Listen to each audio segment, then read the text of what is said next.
অন্তর্বর্তী সরকারের প্রধান উপদেষ্টা মুহাম্মদ ইউনুস বলেছেন, মোটা দাগে বলা যায় 2025 সালের শেষ দিক থেকে 2026 সালের প্রথমার্ধের মধ্যে নির্বাচনের সময় নির্ধারণ করা যায়। ছাত্রজনতার অভ্যুত্থান পরবর্তী প্রথম মহান বিজয় দিবস উপলক্ষে আজ সোমবার 6 ডিসেম্বর জাতির উদ্দেশ্যে দেওয়া ভাষণে মুহাম্মদ ইউনুস এ কথা বলেন। সকাল 1:00টায় জাতির উদ্দেশ্যে ভাষণ দেন তিনি। তার ভাষণ বাংলাদেশ টেলিভিশন ও বিটিভি ওয়ার্ল্ডে সম্প্রচার করা হয়।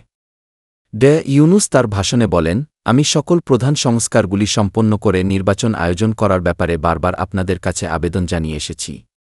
তবে রাজনৈতিক ঐকমত্যের কারণে আমাদেরকে আবার বলছি যদি অল্প কিছু সংস্কার করে ভোটার তালিকা নির্ভুলভাবে তৈরি করার ভিত্তিতে নির্বাচন সম্পন্ন করতে হয়, তাহলে 2025 সালের শেষের দিকে নির্বাচন অনুষ্ঠান হয়তো সম্ভব হবে।